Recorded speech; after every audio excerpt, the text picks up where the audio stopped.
right? Thank you. So, you see, when we have things at our disposal, sometimes we don't value it. That is what happened to Naveen.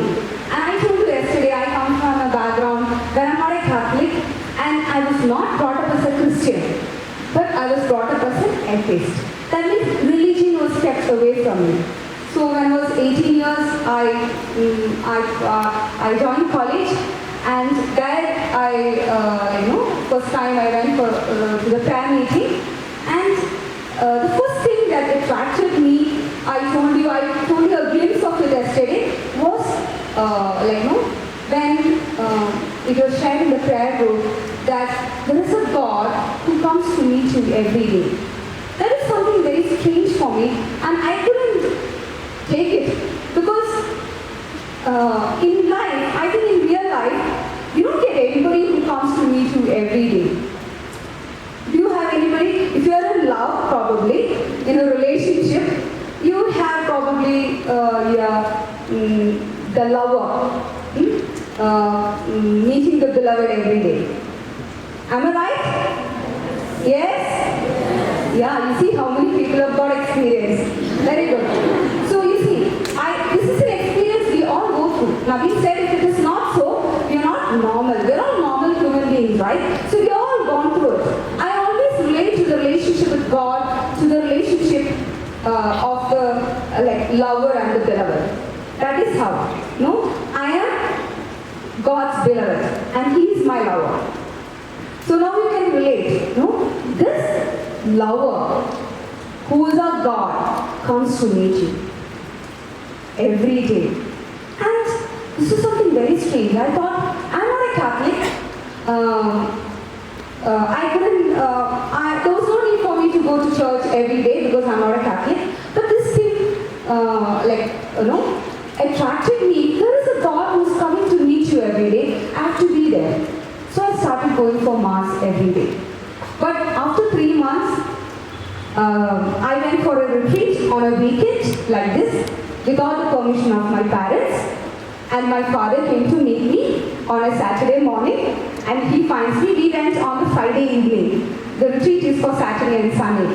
And he finds that Jini is not there in the hostel. And first time I came out of home and I was in the hostel. And then my father asked, where did Jini go? They said, there's a retreat happening. So she went along with her friends. Then he took the address of the place, came to the place I was attending retreat. He called me, and what would have happened? He said, Kaka, come. First day of the retreat, I did not even start attending the retreat. I just reached the day before, and the morning the retreat started, the Mass was over or something, and by 9:30 or something, my father is there, he took me back. And after going home, on the way, he did not say anything. After going home, he said, enough of college, now you can be at home. I was stuck there, okay? And after probably 3-4 days, on a Tuesday evening, I think my mother would have requested him to send me back. So he came and told, you have to choose between your course and your prayer. You have only one choice. Either you pray, sit here and pray, or you go to college, you can go. So I did not have an option. Being an 18-year-old, I had to choose college. I chose college and came home. I know my father is very smart. I can't play too much with him. I tried playing and I am caught. So my Mass is over, my prayer group is over. I'm 6 months old in Christ and everything is banned. I cannot go out.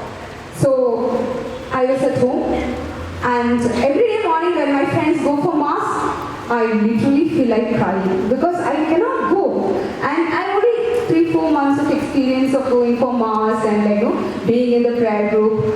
So I literally used to feel very bad, and I used to cry. And when my friends come, they see me crying and sobbing and saying, "You, how blessed you are." And my friends brought me a cassette. Those days, we didn't have anything else. We only have cassette and cassette player. So, a cassette of Mass recorded, audio, not video, audio recorded Mass. So, next 3 years, my Mass was this. When my friends moved out of the room, I had friends who were Jesus youth. I am also a Jesus youth.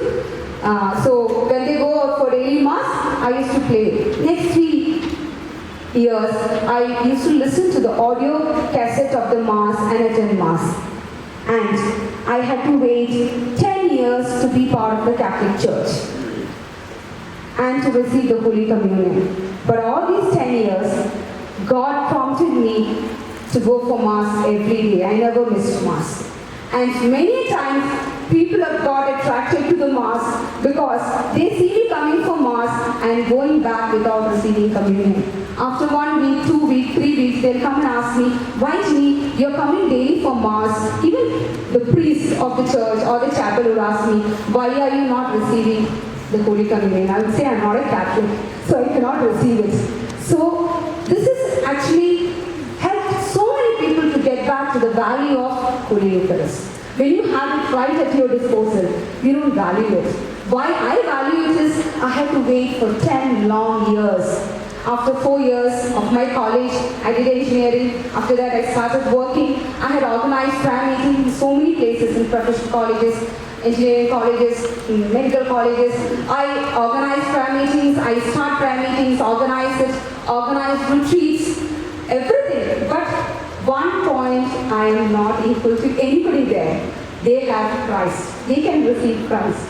Even though I am the organizer, sometimes I organize retreats, I give retreats, but when it comes to Holy Communion, I have to stand out. I have cried so many days during the Mass for not able to receive this Christ, whom everybody is able to receive.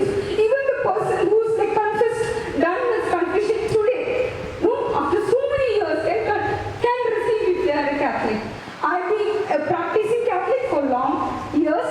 I cannot receive until I am part of the Catholic Church. I have to wait for 10 long years. So I say, there is a God who comes to you. I don't think there is any other God. Even in other denominations, you don't have a God who comes to you every day. Even other denominations. It's only Catholic Church which provides strength every day. You need food, you need air, you need water, right, to live, right? Similarly, you have to exist spiritually. You need God. You need God. That is why the Catholic Church provides the sacrament of Eucharist. And that is the strength. If you see me here, when I started my journey in Jesus Youth, we were four in one room. One was a Hindu girl, another was a Protestant girl like me, another was a Catholic. And I, the least, who did not even know our Father when I joined the Catholic Jesus Youth prayer meeting. But I am the only person left in Christ now. No, they all shed away in course of their journey. Now they are not.